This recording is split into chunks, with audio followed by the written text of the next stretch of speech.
Vamos lá. Marcela. Vou começar mais uma live da série sobre suicídio, aproveitando a pertinência do Setembro Amarelo.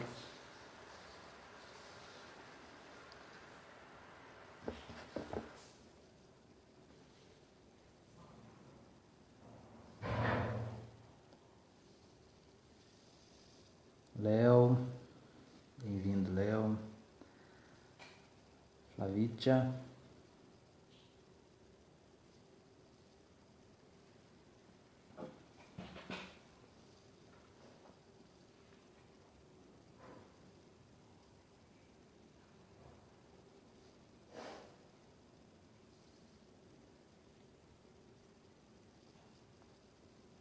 Muito bom contar com vocês aqui.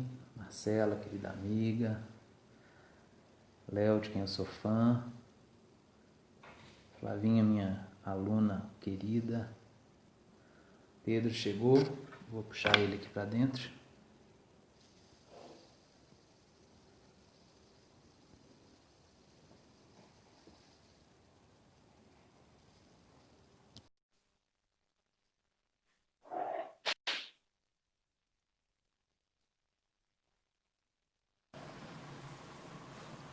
Boa noite, professor. Boa noite, Wilson. Tudo bem? Tudo bem, e você? Tudo bem, e você? Também. Prazer de ter aqui, o pessoal está chegando também. Você está Prazer me ter vendo você. bem? Oi? Está Tô me vendo e sim, me bem? sim, sim, Tá? sim. Prazer ter você nessa série de lives, né, que eu pensei, até quando te convidei, te falei que a ideia foi exatamente essa, né, de fazer uma série de lives mesmo, né, que no caso seriam, até o momento aí, nós vamos fazer três lives, uma série de lives sobre o tema de suicídio aqui na minha cidade, né? Sou de Itapecerica. Algo que preocupa bastante as pessoas é a questão do suicídio, porque de fato nós temos um número elevado, em alguns anos ficando acima da média nacional, inclusive, e é um debate de extrema importância, não só para Itapecerica, mas para qualquer sociedade, né? É um tema complexo, é um tema que envolve discussões de uma série de ordens, né? De ordens filosóficas, psicanalíticas, de saúde pública, sociais, enfim, e que merecem atenção. Então, a primeira live foi segunda-feira com a Glenda, né, que também é psicanalista, e essa live ela ficou salva no Instagram, disponibilizei no Facebook também. Até o momento, somadas as duas redes sociais, já tivemos aí mais de 600 visualizações, E aí? né, nessa live de segunda-feira. E aí, Pedro, Ah, gostaria de que você se apresentasse, né, para quem não te conhece, tive a honra de ser seu aluno. Inclusive, gostaria de dizer que você foi muito importante na minha formação, né? Você foi seu aluno em Psicologia da Educação em 2014 na UENG, curso de História. E você foi muito importante ali para a minha formação. Inclusive, tem algumas coisas do material que você trabalhou que eu utilizo até hoje para algumas aulas de filosofia e de sociologia que eu trabalho, né? E aí gostaria que você se apresentasse e você pode fazer a sua explanação inicial sobre o nosso tema, né, que é suicídio entre jovens e adolescentes. então, boa noite a todos, aqueles que estão assistindo ao vivo a nossa conversa. Primeiramente, eu gostaria de agradecer o Wilson Diniz por ter organizado esse evento, que é um evento de suma importância, porque o suicídio sempre foi visto como um tabu, que a gente não poderia falar dele de uma maneira responsável e com certa propriedade. E agora, esse mês de setembro, né, que é o Setembro Amarelo, ele é um momento para a gente refletir, debater, discutir as questões que concernem a esse do suicídio, levando, levando em consideração os aspectos psicológicos, psicanalíticos, antropológicos, sociais, políticos, que concernem essa tão complicada característica do comportamento humano, né? É sempre bom, Wilson. Eu me lembro bem da sua turma. Acho que a gente teve uma experiência boa naquele ano, naquele semestre, e fico feliz de ter transmitido algo do saber aí para você, tá ok? Fico muito contente. Então, eu sou Pedro Castilho, sou psicólogo, psicanalista e professor da Universidade Federal de Minas Gerais. E eu posso começar a falar do tema do suicídio? Você tem alguma Pode, pergunta? pode começar e aí depois eu faço as perguntas para você, mas pode fazer a sua explanação inicial. Então, eu acho que, num primeiro momento, é importante salientar a importância de debater sobre esse tema, né? Assim como outros temas tabu, por exemplo, a questão da droga e outras questões que já são mais debatidas de maneira mais ampla, né? Como, por exemplo, a questão do gênero, da sexualidade, o suicídio e também a questão da droga, eu acho que são temas ainda que as pessoas evitam um pouco falar sobre isso. Eu aceitei o desafio do Wilson, né, levando em consideração também a importância do tema e a realidade social do Brasil, né, principalmente com relação aos jovens e os adolescentes, né. Então, a minha fala ela vai circunscrever a questão do suicídio mais exatamente com relação a esse ato, né, feito por jovens e adolescentes. No primeiro momento, a OMS, a Organização Mundial de Saúde, ela descreve o suicídio como um ato deliberado de dar um desfecho final à vida. Tá? A suicidologia, que é a ciência que estuda o suicídio, ela compreende o suicídio, né, o ato suicidário, como um fenômeno complexo e multifatorial. Então, como eu falei anteriormente, né, é importante a gente levar em consideração os fatores psicológicos, sociais, políticos, econômicos, para a gente pensar a complexidade desse ato. Né? No dicionário, a definição do suicídio é o ato ou efeito de suicidar-se, um ato de eliminar-se, ruína ou desgraça provocada em si mesmo, espontaneamente ou por falta de discernimento. Então, um psiquiatra, que é um psiquiatra importante, que fez os estudos sobre o suicídio, né, que se dedicou à suicidologia, a ciência que estuda o suicídio, e ele diz que o suicídio é um comportamento eminentemente humano, né, que não pertence a outros animais. Embora essa afirmação seja um pouco contraditória, se a gente for levar em consideração a opinião dos biólogos e dos veterinários, eu concordo com esse psiquiatra, com Kurt Schneider, que fez, né, os estudos sobre a questão do suicídio, principalmente se a gente for levar em consideração que o ser humano ele é um ser de linguagem, ele é um ser de representação. E a sua existência, a sua condição humana, ela depende de fatores que vão além da natureza, né? Então, a escolha de se matar ou não, ela diz dessa capacidade do ser humano de escolher ou não a vida, né? E assumindo as consequências disso, exatamente porque o ser humano ele é capaz de se angustiar, porque ele é contaminado, ele é parasitado pela representação e pela linguagem, né? Então, é importante a gente levar em consideração que é um ato eminentemente humano. O suicídio é a segunda causa de morte entre os jovens e os adolescentes. A média brasileira é de 6 a 7 mortes por 100 mil habitantes, bem baixa com relação à média atual, tá? Que é entre 13 e 14 mortes por 100 mil habitantes.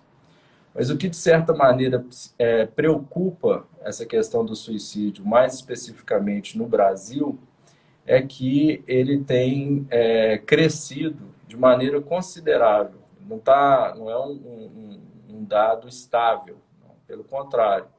O suicídio ele tem crescido de uma maneira considerável, principalmente entre os jovens. O suicídio, de certa maneira, ele sempre existiu, tá? Na Idade Média, por exemplo, as pessoas que escolhiam suicidar, né, faziam essa escolha com relação à sua vida, elas procuravam seus líderes e os seus chefes para dizer o motivo do suicídio. A partir da Idade Média, a partir mais especificamente do século III, com Santo Agostinho, o suicídio começou a ser levado em consideração a partir de uma perspectiva mais negativa, principalmente a partir do discurso cristão, né? E começou a ser pensado como um pecado, né? O sujeito que se suicida é como se ele estivesse praticando um homicídio, né? Um homicídio de si mesmo. Durante um longo período, principalmente com o aparecimento da modernidade, com o aparecimento de um processo de individualização e de uma racionalização do mundo, tá?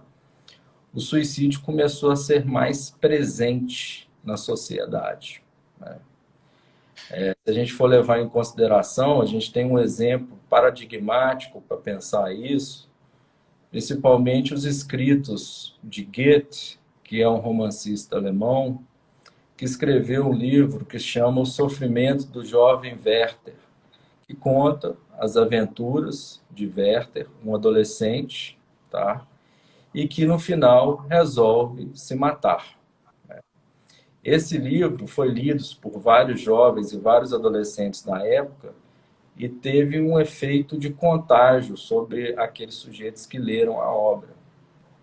Eles acabaram se matando também. Então, uma pergunta interessante que a gente deve fazer com relação ao suicídio seria: por que as pessoas suicidam, né?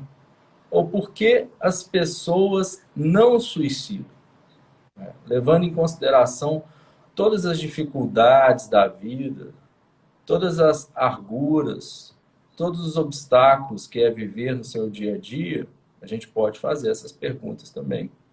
Então, existe uma pergunta diante da vida, da dificuldade da vida, e uma pergunta diante da morte, do enigma da morte, né? Nesse sentido, um dos primeiros pensadores positivistas que começou a pensar a questão do suicídio foi um sociólogo que se chama Émile Durkheim, e ele escreveu uma obra que se chama O Suicídio, né? Ele começou a perceber que a partir do momento em que a gente começa a passar por um processo histórico, né, um processo civilizatório, para dizer o nome da obra do Norbert Elias, né, um processo de racionalização do mundo, um processo de individualização, um processo de uma experiência de finitude, um processo de questionamento dos dogmas religiosos, o suicídio começou a aumentar. Ele começou, o pensador, o sociólogo Émile Durkheim, ele é um fato social, né? Então, nesse ponto, a gente tem que pensar o suicídio como sintoma social, né? Levando em consideração as questões relacionadas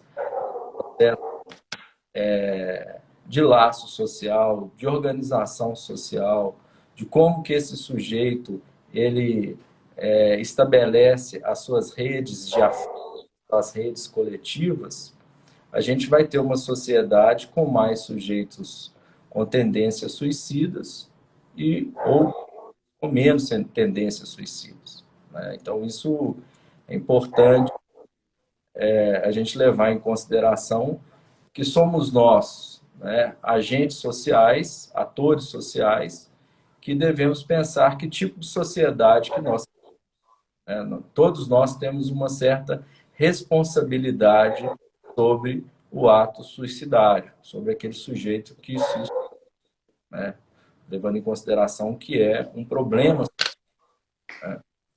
Esse diagnóstico foi feito por Durkheim, e Durkheim, no certo sentido, ele fez uma diferenciação de 3 tipos específicos de suicídio, que seria o suicídio egoísta, aquele suicídio ele não vai ter um motivo aparente para dizer por que se suicidou, tá?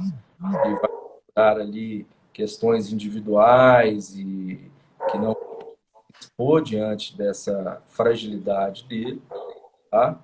O suicídio altruísta, que é um suicídio que a gente percebe aí nos sujeitos capazes que se suicidam em torno de um determinado ideal, ou em torno da pátria, ou em torno de uma ideia de se salvar alguém ou salvar uma ideia. E o suicídio anômico. Essa palavra anomia, ela aparece em Durkheim em vários momentos, e com relação a esse suicídio anômico, a gente pode pensar numa certa confusão mental, né, e numa ausência de norma da lei. Daí a ideia de anomia. Então é importante a gente levar em consideração, com o aparecimento então da modernidade, e quanto mais racional, individualista, mais tendência suicida a gente vai perceber nessa sociedade, nessa estrutura social. Ao longo dos anos, a gente vem passando por um outro momento, por aquilo que Zygmunt Bauman, um filósofo polonês, chamou de mundo líquido, né? Esse mundo líquido, né, que vai se distanciar mais da ideia dessa modernidade sólida, né, a gente começa a ter a revolução tecnológica, né, a crise das narrativas universais, uma mudança da ideia de família, de Estado e da própria religiosidade, vão trazer algumas consequências nas bases e nos alicerces que, de certa forma, produzem o processo de identificação e de referência na construção da subjetividade do mundo ocidental, né? Foi a partir daí que um filósofo judeu que se chama Walter Benjamin, né, ele fez um diagnóstico dessa nova estrutura social, que nessa nova organização social, dessa nova forma de sociedade que nós temos, que ele começou a perceber o declínio da dimensão da experiência, que ele vai chamar de Erfahrung, tá? Aquilo que, num certo sentido, se transmitia de uma geração para outra, do pai para o filho, do avô do pai para o filho, os efeitos de transmissão de um determinado saber, de uma determinada prática, de uma determinada ancestralidade, começou a se pulverizar, né? Começou, num certo sentido, a, a não ter um efeito tão perspicaz da forma que a gente encontrava anteriormente, né? O sujeito ele começou, de certa maneira, a perder essa dimensão de experiência. Ele vai falar que nós perdemos o que seria uma experiência autêntica de algo do campo da transmissão de uma geração para outra, para uma experiência que ele vai chamar de inautêntica, né? Principalmente em razão do aparecimento do capitalismo, dos bens de consumo, de uma cultura voltada apenas para o consumo das mercadorias e que não levava em consideração a tradição, a transmissão, determinados saberes que poderiam, de certa maneira, serem assimilados de uma geração para outra, tá? O homem, né, o ser humano, de uma forma geral, se tornou um pouco mais superficial e rompendo os laços que a gente poderia pensar que seriam laços verticais, né, e trazendo mais uma cultura imediatista, mais superficial, com narrativas mais curtas, sem transmitir algo que poderia produzir um efeito e uma segurança maior na construção da identidade dos sujeitos. Então, a partir daí, a gente levar em consideração esse aspecto dos suicídios, principalmente com relação aos jovens, né? A adolescência que aparece a partir da segunda metade do século XX, levando em consideração esse contexto, o contexto da dimensão da experiência, o que ele vai chamar aí a presença de uma experiência idêntica, né? Uma experiência que rompe com as narrativas e com as referências e com a ancestralidade de uma geração para outra, né? A gente começa a ver que esse sujeito adolescente, esse jovem, ele vai ficar um pouco mais à deriva, né? Ele vai ficar um pouco mais desbussolado, para usar um termo da psicanálise, né? Não é à toa que o psicanalista francês Jacques Lacan vai chamar, né, essas novas referências com o que ele vai designar como os nomes do pai, né? A gente não teria apenas uma referência para nos orientar, mas a gente teria várias referências. Como se o pai ele tivesse se pulverizado, ele tivesse se pluralizado, né? Por isso a ideia, né, de que a gente passa a ter várias referências, né? Então, né, nessa primeira explanação que eu acabei de trazer para vocês, acho que é interessante, então, a gente levar em consideração essa ideia do aparecimento da modernidade, né? Como que a modernidade, num certo sentido, ela vai trazer uma constatação de que o suicídio ele vai aumentar, né? Em decorrência, principalmente, com relação à segunda metade do século XX, que os laços eles vão ficando cada vez mais líquidos e mais frouxos, né? E aí os sujeitos eles vão perdendo determinadas referências que, num certo sentido, guiariam, né, principalmente os jovens e os adolescentes, para eles atravessarem determinadas etapas da vida, né? Então, nesse primeiro momento, eu quis trazer essa ideia do suicídio, levando em consideração esse aspecto social, né, e esse aspecto histórico. Já com relação à psicanálise, é importante a gente levar em consideração que o Freud, em 1910, escreveu apenas um pequeno artigo sobre a questão do suicídio, né? Cujo título estaria a palavra suicídio, né? Que se chama Contribuições para uma discussão acerca do suicídio. O Freud afirma que não há uma resposta possível pela questão do suicídio, né? Porque uma grande pergunta o suicídio faz ao psicanalista e à psicanálise, né? Como o eu ele vai renunciar a esta tendência de autopreservação, né? Por que o suicídio ele vai renunciar a essa tendência de autopreservação? Então, já entrando aí nos aspectos psicológicos, né, e da psicanálise, a psicanálise ela vai tratar o ato suicidário a partir dessa ideia de que há uma recusa de uma tendência de autopreservação, uma recusa da pulsão de vida, né? E o que prevalece essencialmente na sua potência seria a pulsão de morte, né? O suicídio seria o sujeito ali tomado pela radicalidade da pulsão de morte, o sujeito que decide se desligar afetivamente, né, de todos os laços que ele estabeleceu, inclusive do seu próprio ego, né? A gente tem um conceito na psicanálise que seria o conceito de libido, e a libido, ela é representada ali por processos de investimentos libidinais que nós vamos estabelecendo ao longo da vida, né? A gente investe libidinalmente por um determinado curso que a gente pretende fazer, né? A gente investe libidinalmente para uma determinada profissão que a gente resolve exercer, uma determinada escolha afetiva, né? Então, quando o sujeito ele decide cometer o ato suicidário, o que a gente teria seria uma ausência completa de investimento libidinal, né?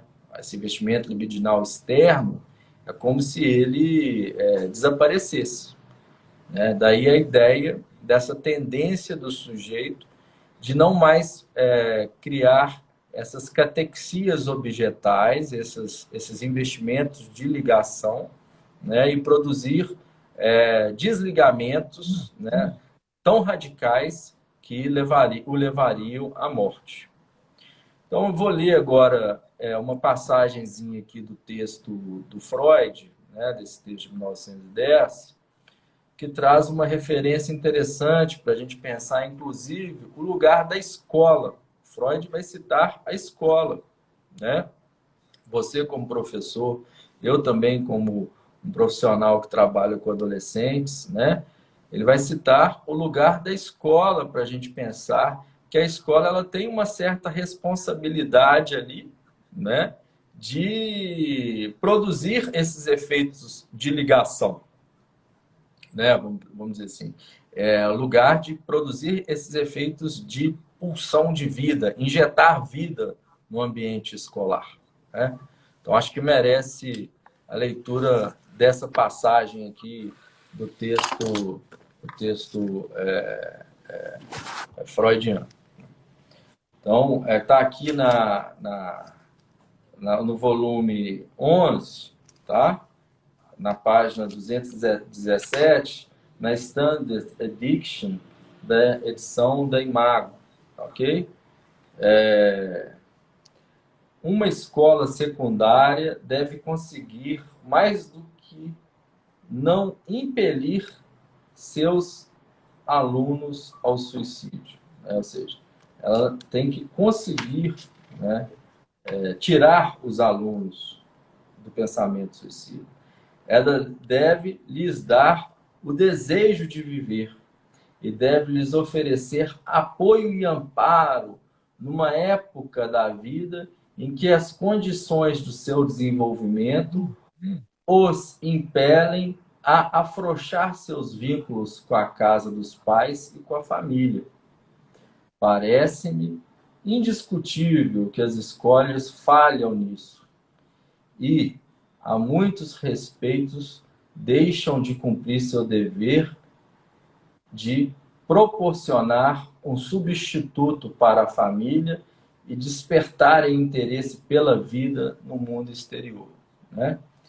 Então, eu acho que é interessante, né, que ele vai trazer essa dimensão da juventude, essa dimensão da adolescência, que é exatamente o momento onde o sujeito ele vai se distanciar ali das identificações paternas e maternas, né, abandonando o corpo infantil e produzindo um certo lugar no mundo, uma certa nomeação, né? E que esse lugar de passagem, né, feito na escola, deve ser, de certa maneira, levado em consideração nos espaços escolares para se injetar a dimensão da vida, né? Porque, como sabemos, a partir das estatísticas, o ato suicida está mais presente entre os jovens e os adolescentes. Então, certamente, eles estão nas escolas, nos colégios e nas universidades. Então, se a gente for pensar no modelo escolar, né, que é um modelo essencialmente voltado para a individualização, para as provas, para aquilo que Paulo Freire vai chamar de uma educação bancária, sem pensar na escola como um lugar de produção de subjetividade, um lugar de construções de experiências e de laços horizontais e verticais e construções, né, de determinadas modos de subjetivação ali, né? Essa escola está fadada a ter um número maior de sujeitos com tendências suicidas do que uma escola que leva em consideração os aspectos da vida, os aspectos da socialização, né? Daí a ideia da gente pensar também esse processo de desligamento e de ligação, né? A tendência suicida é uma tendência de ir se desligando do mundo. Então, o sujeito ali, só prova, só conteúdo, sentado, numa cadeira individual, apesar de estar ali com todo mundo, não leva em consideração aspectos relacionados à relação, à socialização, à construção de uma determinada subjetividade, um determinado modo de vida, esse espaço vai ter uma tendência ali a ser um caldeirão ali para determinados problemas de comportamento. Não só problemas de suicídio, mas cutting, que é algo muito presente na escola, né? Depressão, agressividade, violência, uso de drogas, né? Ou seja, um lugar onde a pulsão de morte vai reinar. Então, a aposta de um processo pedagógico, vamos dizer assim, sadio, é uma aposta no laço social, né? Então, nesse ponto que é importante a gente levar em consideração esse aspecto da adolescência, né?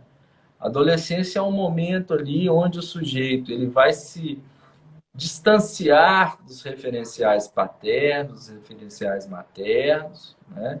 Vai abandonar o seu corpo infantil e vai se nomear a partir da sua própria afetividade, da sua própria sexualidade, né?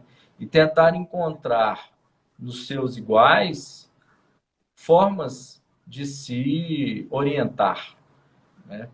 O sujeito que tem uma certa fragilidade, o sujeito que não consegue passar ali por aquele momento de uma maneira criando apoios, né? Apoios com os colegas, com os professores, com esses espaços de socialização, vai ter uma tendência depressiva, a isolamento, a desligamento, né? Então, nesse ponto é interessante que tem um psicanalista, o Philippe Lacaze, que trabalha muito com adolescentes, psicanalista de Bordeaux, que ele traz essa ideia de que nós, educadores, psicólogos, psicanalistas, a gente deve atuar nesse espaço de uma certa um ponto ali, de uma mancha, de um certo não querer ali do adolescente para tentar trazê-lo para você, né? Tentar convocar ele ali, né? Para ele transformar em palavra essa energia que quer o tempo inteiro se desligar. Daí, né? A gente vai pensar assim em formas de se agir diante do suicídio, ele já vai trazer ali um caminho possível, né? Que seria pegar essa mancha, esse objeto ali que o tempo inteiro ele quer denegar, ele quer abrir mão, ele não quer se colocar e tentar transformar isso em palavra, a partir do corpo, a partir da linguagem, a partir da arte, a partir de referenciais ali, né, que vão além de um discurso apenas conteudista presente na prática pedagógica de uma forma geral. Um outro aspecto importante também é o neoliberalismo, né? As tendências neoliberais, que são as questões políticas, né? São também fatos importantes para a gente pensar. O neoliberalismo é um tipo de política de Estado onde o Estado ele vai cada vez mais se fazer ausente né? A gente vai ver cada vez menos políticas públicas, políticas sociais, políticas ali que levam em consideração problemas sociais e problemas de ordem da comunidade, de grupos sociais, né? Um Estado cada vez mais ausente. A gente está vivendo agora um grande número de pessoas desempregadas, uma falta de perspectiva, né, uma desilusão. Ou seja, esse momento agora, juntamente com a pandemia e o isolamento social, é um outro momento onde a gente tem também uma grande tendência suicida, né, por causa desse discurso neoliberal. Um psicanalista, que é o psicanalista Jacques Lacan, ele vai ter várias frases com relação ao suicídio. Uma delas, a mais conhecida, é a ideia de que o suicídio é o único ato humano bem-sucedido, né? Ou seja, a ideia de que existe o ato, um ato falho, por exemplo, você diz o nome da sua mãe para a sua esposa, por exemplo, né? Mas logo você substitui.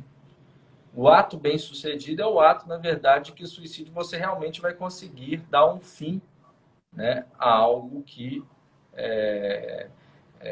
está na dimensão da sua própria existência.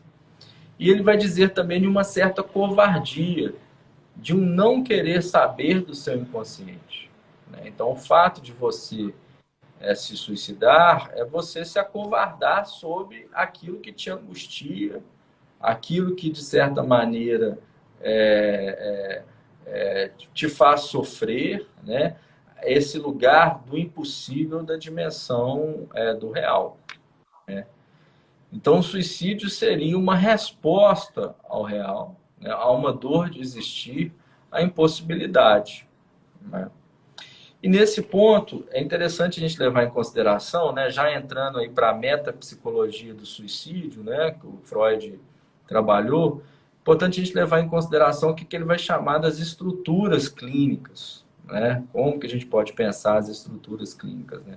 O suicídio na psicose, o suicídio na melancolia, o suicídio na neurose, né? Como seria, por exemplo, o suicídio na psicose? Um sujeito psicótico tomado por um delírio, por uma alucinação, né? Uma voz de comando que diz para ele suicidar, né? Então, o suicídio, o ato suicida, né? Ele poderia, para esse sujeito, ter um efeito, inclusive, apaziguador de determinadas vozes que ele está escutando, alucinações e delírios, né? O suicídio, por exemplo, no campo da melancolia, tá? Que é uma outra condição para a gente pensar a questão suicida.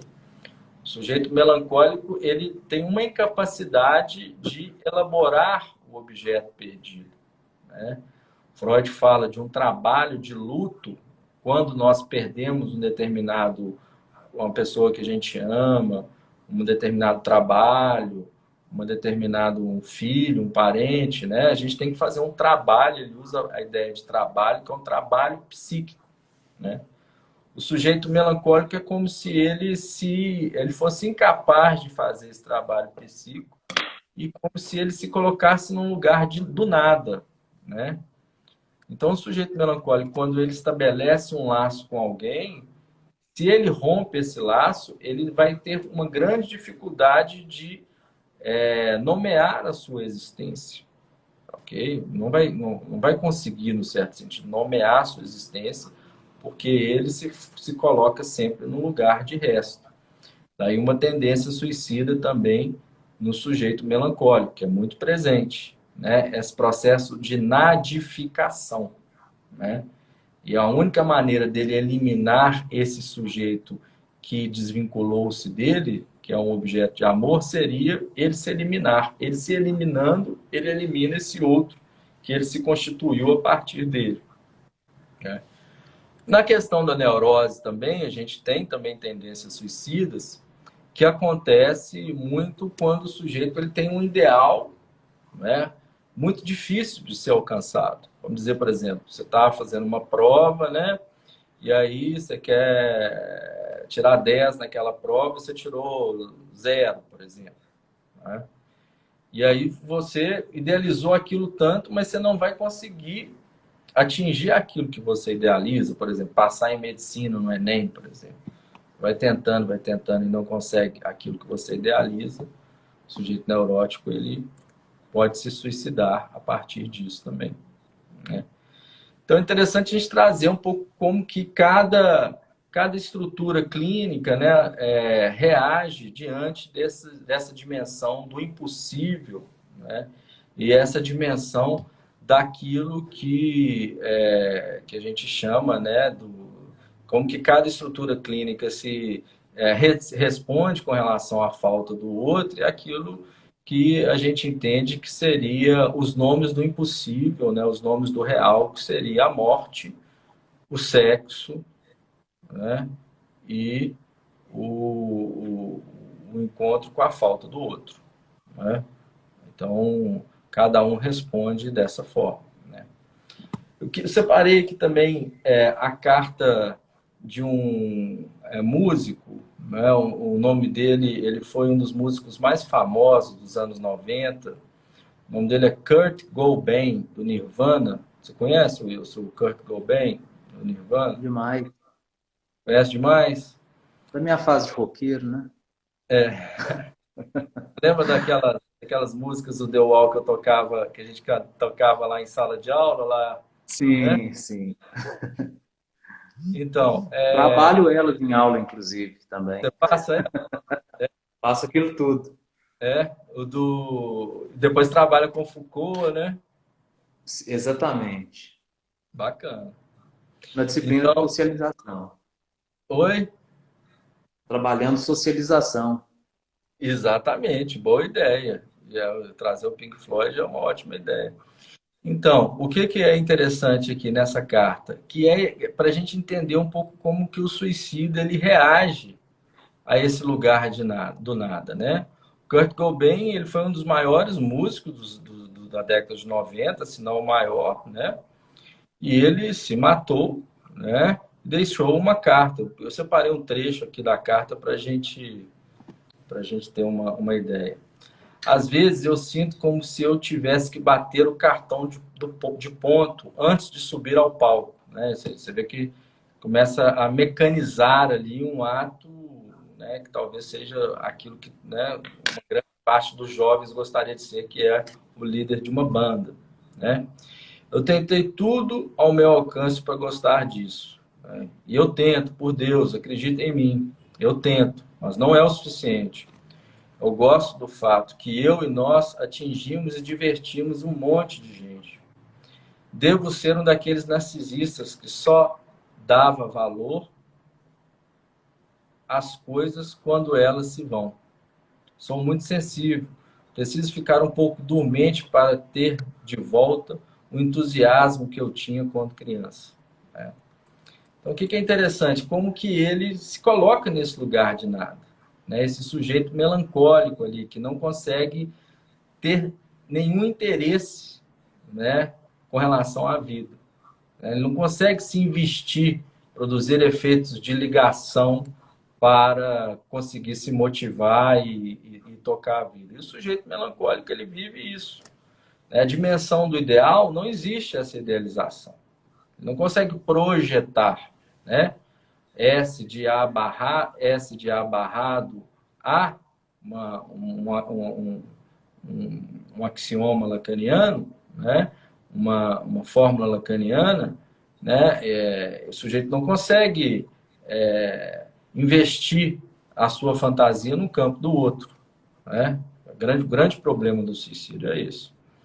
Uma outra questão que eu acho que é importante também levar em consideração, já caminhando para o final, é um dado hoje no Brasil que nós, né, o Brasil é o país onde os adolescentes e os jovens negros têm maior chance de cometer suicídio.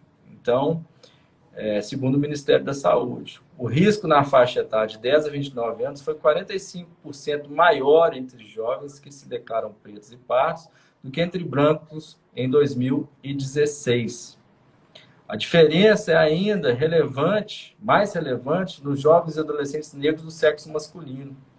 A chance de suicídio é 50% maior nesse grupo do que entre brancos da mesma faixa etária, né? Se a gente for fazer uma análise disso, isso diz respeito ao racismo estrutural que temos nesse país, né?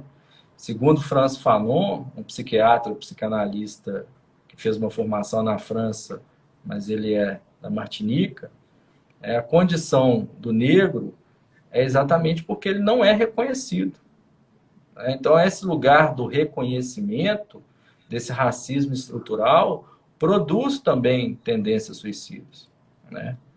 Então, nesse ponto, é importante a gente pensar, então, se a gente trouxe a dimensão neoliberal, a gente tem que pensar também naquilo que Aquiles Mbembe fala da necropolítica. Uma política de um estado de exceção, onde os negros, os índios, as mulheres, as comunidades quilombolas, elas não interessam ao Estado, né? Aqui é importante trazer também a Carta dos Guarani Kaiowá, né?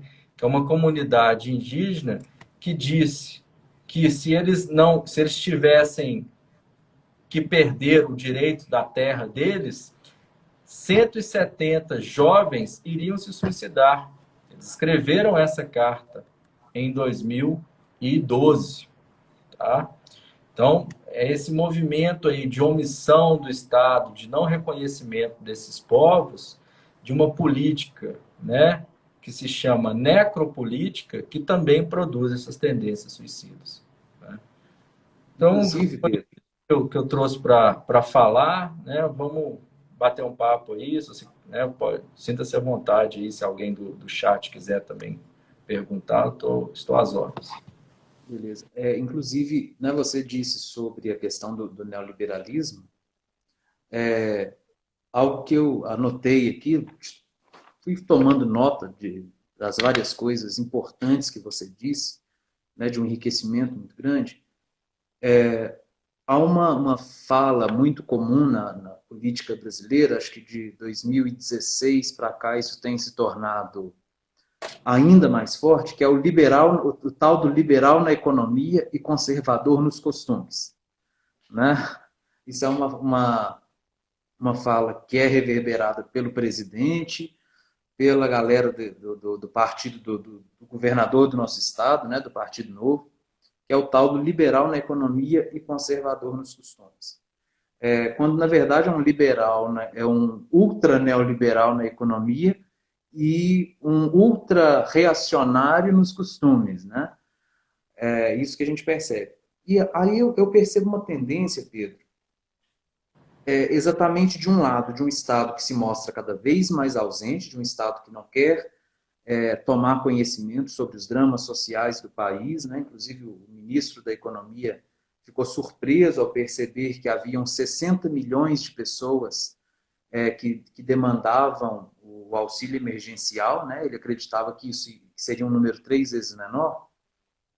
Então, além desse ultra neoliberalismo, nós temos um reacionarismo de costumes, de comportamento, que é extremamente forte e que flerta com algumas visões que nós podemos dizer que são visões fundamentalistas, evangélicas, neopentecostais.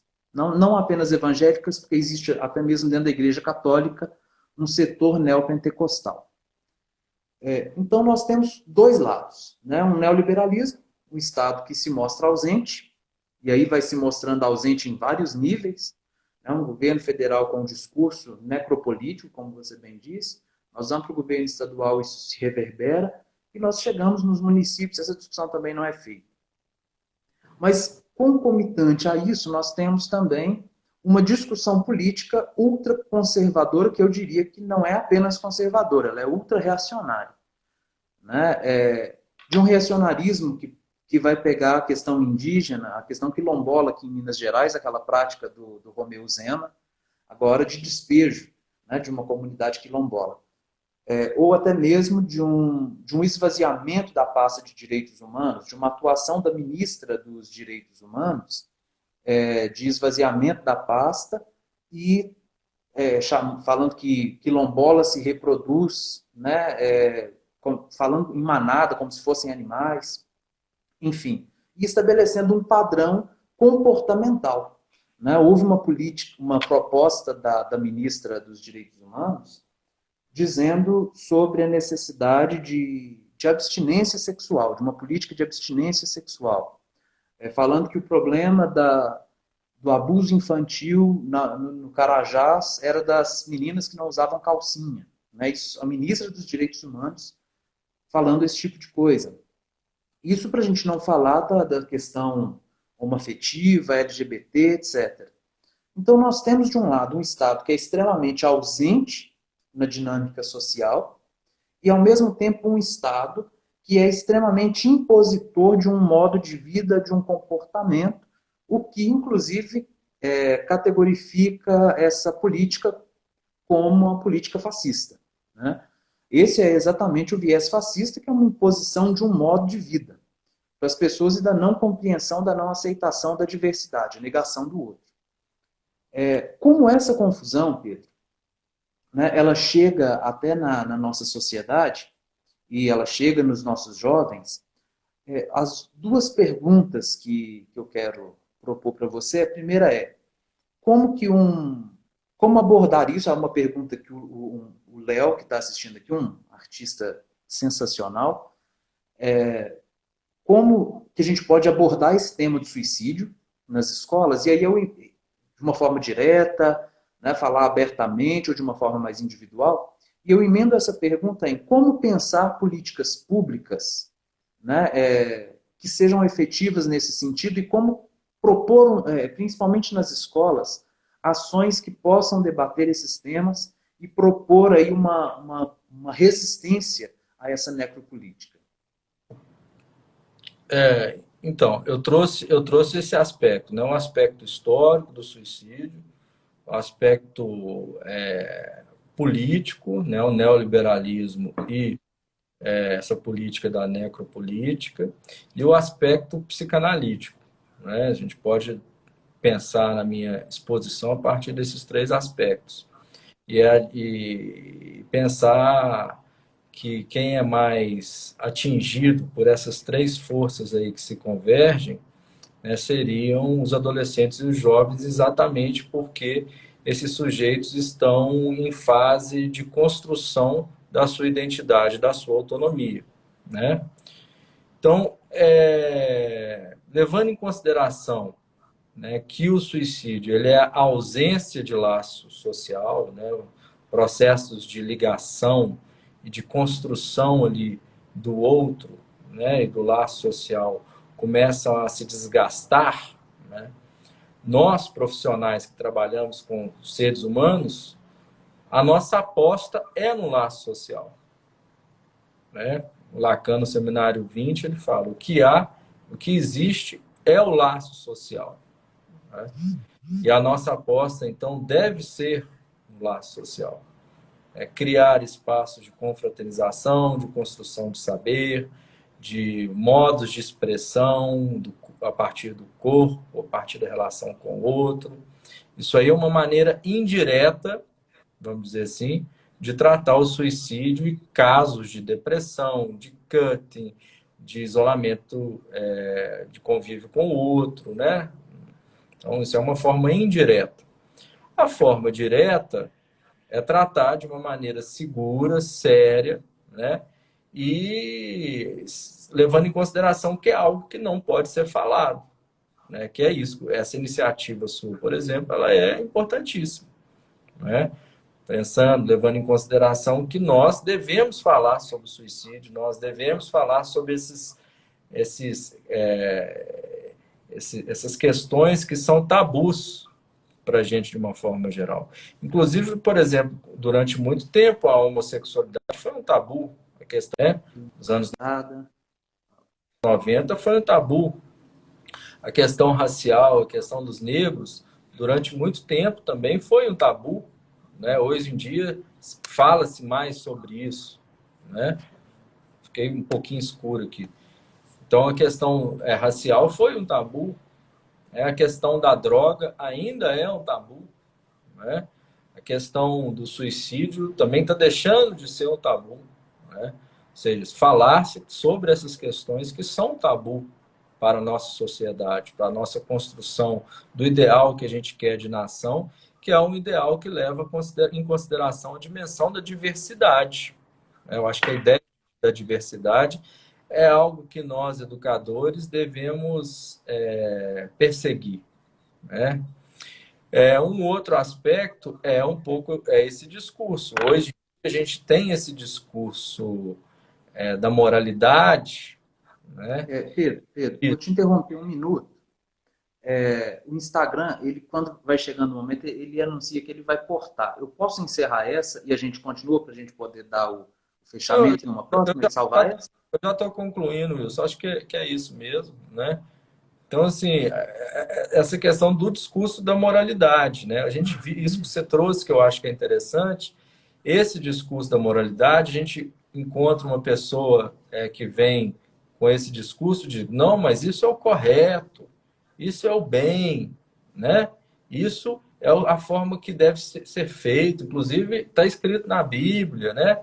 Mas esse é o bem dele, né? Ou seja, o seu bem não é o meu bem. E a gente tem que conseguir conviver, cada um com o seu bem, né? Então, essa ideia de uma ética universal, de que existe um bem igual para todos, ela deve ser questionada. Porque se a gente leva em consideração a dimensão da diversidade, a universalidade, não é a ideia de que meu bem é igual ao seu bem. A minha orientação sexual é a mesma que a sua, as minhas escolhas musicais são as mesmas que a sua, a minha forma de vestir é a mesma que a sua, não é? Cada um tem o seu bem. E se a gente aposta na diversidade, então essa ética não é uma ética do bem-estar, mas uma ética da diferença, certo? Uma ética de nós convivermos, viver com cada um com a sua maneira de pensar o que é certo e o que é errado, né? A dimensão, esse discurso da moralidade, pensa que existe apenas um bem e que nós todos devemos nos adequar a esse bem. E isso produz segregação, porque tem aqueles que se adequam a esse bem e aqueles que não se adequam a esse bem. Bem. Então, Pedro, Beleza? nós vamos. Beleza, então Eu nós vamos tenho que encerrando. ir aqui porque eu tenho fazer umas atividades domésticas ainda. Ó, isso é bom. Então vou deixar a live salva, tá? Para o pessoal. Teve gente aí que pediu nos comentários, que chegou depois. Agradeço demais a sua disponibilidade, a sua contribuição, que foi enorme, né? De um enriquecimento muito grande.